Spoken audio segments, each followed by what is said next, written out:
buenas tardes, chicos. Vamos a continuar ya con las clases de historia de México, pero vamos a continuar ahora solamente con las ideas principales de la historia antes de abarcar ya lo que viene siendo la historia de México como tal. Solamente vamos a hablar ahora sobre lo que es el aspecto de la historia, como características y formas de estudio. El tema de hoy viene siendo las escuelas de interpretación del estudio de la historia.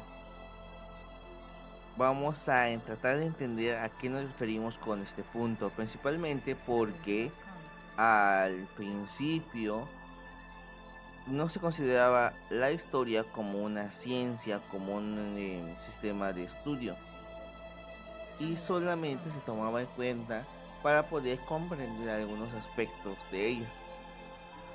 Fueron cuando empezó a surgir lo que viene siendo las formas de interpretar a la historia, cuando empezaron a entender lo que viene siendo la historia como una ciencia. En sí, para poder comprenderlo, primero hay que identificar el objeto de estudio. Como vimos en las clases anteriores, el objeto de estudio de la historia viene siendo el hombre, pero el hombre a través del tiempo.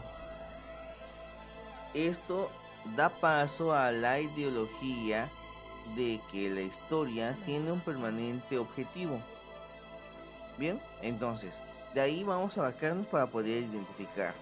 Las escuelas de la historia que vamos a identificar hoy son tres, cada una con su forma de estudio. Cada uno va a ser explicada de una manera más sencilla y de seguro vamos a reconocer algunas ideologías que vimos en clases anteriores, como lo que viene siendo ciencias sociales u ética, dependiendo de lo que hemos visto en clase, ¿ok? Así que esto no va a ser algo de otro mundo. Bien, vamos a identificar ahora cuáles son las tres escuelas. Dependiendo de cómo subjetivo está la escuela positiva, la marxista y la escuela multidisciplinaria, o también conocida como la escuela de los anales. Sí, suena raro, así que vamos a solamente llamarlo escuela multidisciplinaria. Luego explicamos cuál es y espero su comprensión. Vamos a iniciar con la primera. Se le llama escuela positiva. Y obviamente se trata mucho de lo que es la forma de identificar la historia. Y de ahí vamos a mencionar algunos puntos. Si se acuerdan de qué trataba la corriente ideológica llamada positiva, también vamos a recordar quién fue el que sostuvo esta forma de ideología social. Entonces, de ahí vamos a abarcar en qué consiste. Primero, la escuela positiva estuvo dirigida o identificada por Augusto Comte. Dentro de él podemos identificar que la historia es una forma de estudio que está dirigido principalmente para identificar cómo era el razonamiento de las diferentes épocas en el pasado. Y Augusto Comte, que fue una de las personas que acuñó el aspecto de la sociología, que vamos a ver más adelante en otras materias, identifica tres etapas de razonamiento social, a las que llamó estadios. Y la primera etapa, según Augusto Comte, es la teológica. En la etapa teológica, el ser humano se identificaba simple y sencillamente para darle todo razonamiento o toda respuesta con aspectos religiosos, puesto que cualquier cosa que sucedía en la humanidad podía ser explicado como decir que Dios decidió hacer dicha acción. O sea, ¿por qué está lloviendo? Porque Dios quiso. Dependiendo de la época, la zona geográfica o la religión, podrían identificarse diferentes tipos de dioses. Por ejemplo, acá en las culturas prehispánicas mexicanas podemos identificar varios, entre ellos en Chac en la cultura maya o Tlaloc en la cultura mexica. Bien, Esta ideología del pensamiento del razonamiento social estaba dirigida hacia lo que es la fe y concedida o concebida por las deidades o por los dioses. Por lo menos Augusto Comte así identifica la primera parte o el primer estadio del razonamiento social en el pasado. La segunda etapa o el segundo estadio viene siendo la metafísica. Según Augusto Comte, la metafísica estaba identificada principalmente con el pensamiento un poco separado del pensamiento religioso, no mucho, y estaba más abarcada dentro de cómo el ser humano podía realizar dichas acciones. Cuando escuchamos la palabra metafísica, mayormente hablamos sobre, o imaginamos, sobre temas de ocultismo, magia, el tarot o ese tipo de cosas. No está muy alejado, puesto que la metafísica estaba más dirigida hacia lo que es el ocultismo, por lo menos en los primeros años. Y obviamente estaba concebida o dirigida hacia el hombre. El hombre era la principal fuente de toda respuesta, por lo menos al principio dentro de esta esfera. Por lo cual, toda razón o toda respuesta era del hombre. La tercera etapa, según Augusto Comte, es en la que estamos viviendo en la actualidad, o la que, según Augusto Comte, inicia en su época. Esta etapa obviamente se llama la etapa positiva o el punto positivo que Augusto Comte trataba de explicar. En ella, la forma de razonar del ser humano estaba más en lo que es el pensamiento científico. Y el uso de la razón o la lógica viene siendo el punto clave dentro de esta forma de crear el aspecto o el razonamiento social, ya que la ciencia era todo lo que dirigía a este punto. Ahora bien, las tres etapas son las siguientes: teológica, metafísica y positiva, cada uno con su forma de identificar y cada uno con lo que concebía o concebía este razonamiento social. Algunos pensadores de la época actual piensan que estamos adentrándonos a un nuevo estadio que podría referirse a una etapa tecnológica en la cual ya no buscábamos la razón en el punto lógico, sino ahora lo creamos por medio de tecnología. Pero no vamos a abarcar en eso, es un punto muy diferente a lo que vamos a identificar.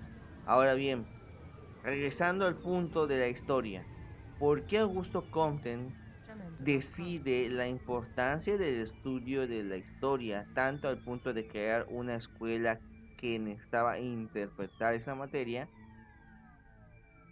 Bien, si podemos comprender, Augusto Comte le dio importancia a la historia para poder identificar qué fue aquel aspecto histórico, aquel punto clave en el pasado que dio paso a nuestra época de la forma de pensar. Por eso Augusto Comte considera la historia muy importante en estudiar. Pero si podemos notar, solo estaba dirigido en una cosa. Luego surge Marx con su ideología del marxismo, y con ella trae también lo que es el estudio de la historia, dirigida literalmente por el marxismo. Pero él, al igual que Augusto Comte, solamente tenía una razón principal del estudio, a lo que él identifica los modos de producción. O sea, él quería identificar qué trajo a la sociedad hasta este punto, pero desarrollándolo económicamente. Bien, entonces el marxismo es literalmente el punto clave de la historia en el estudio de cada desarrollo social, pero hablando de clases sociales, dentro de donde se identifican trabajadores, clases sociales, puntos de aspecto económico, en la cual, según Karl Marx e identificando los puntos históricos, podemos identificar diferentes etapas de modos de producción. Según Karl Marx, se dividirían en algunos que vamos a mencionar a continuación. El primero es la comunidad primitiva. Según Augusto Comte, esta se retorna desde mucho antes de la creación de la civilización, en la cual se podría decir que era la época de piedra, en la cual, en este punto, los modos de producción no existían como puntos clave, o no se desarrollaba economía, puesto que vivían en tribus primitivas, no existía el aspecto de propiedad privada, era de todos, todos cazaban para todos, se repartía de manera equitativa, entre comillas, para decirlo de esa manera, y los objetos que existían lo podían utilizar todos los que existían en ese mundo. No era algo propio. Por lo menos Karl Marx eso creía, porque todavía no se mantenía un estudio o investigación histórica. Pero según Augusto Comte, la importancia del estudio de la historia era identificar cómo se desarrolló en el pasado nuestras civilizaciones para llegar al punto en el que existíamos. En la primera etapa es la etapa primitiva, pasando de lleno a lo que es el esclavismo.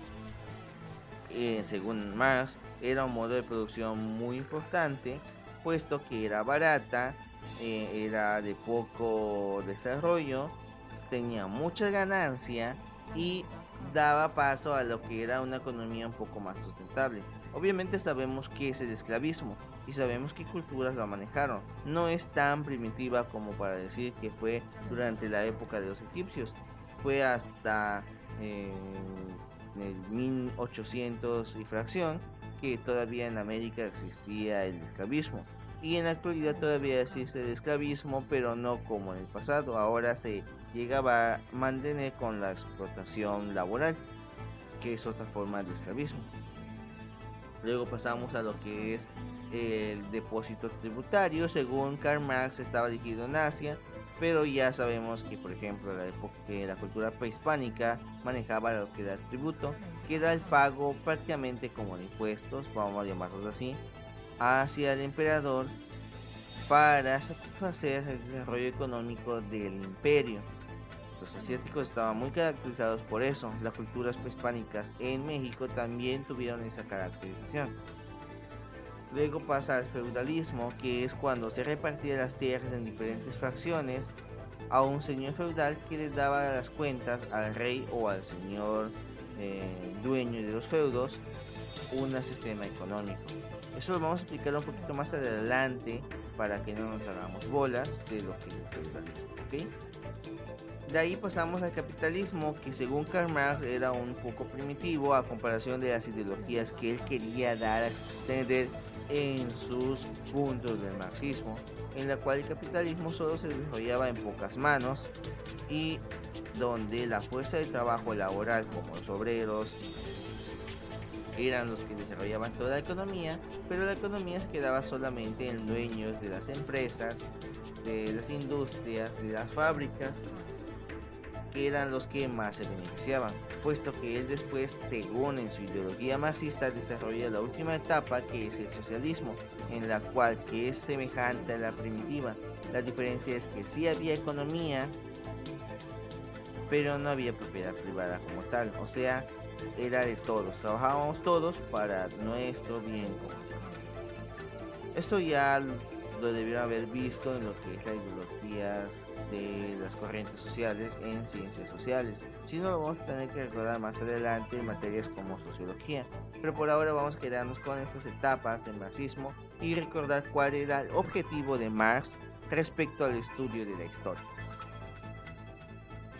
Como recordamos, prácticamente Marx decide estudiar la historia de la humanidad para identificar los medios de producción que se desarrollaron a través del tiempo.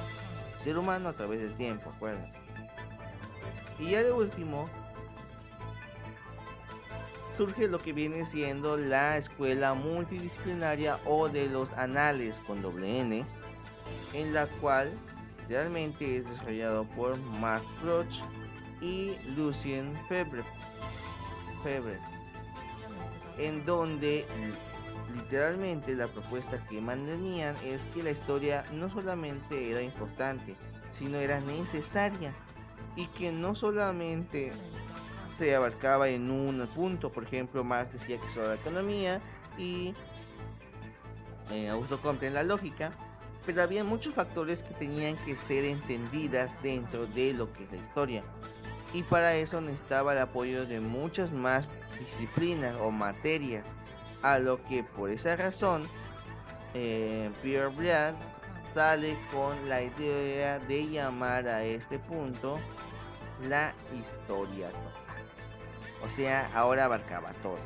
Quiere decir esto que la escuela multidisciplinaria o la escuela de los anales tenía como punto importante la incorporación de diferentes conocimientos de diferentes campos o materias para poder entender la historia de manera útil.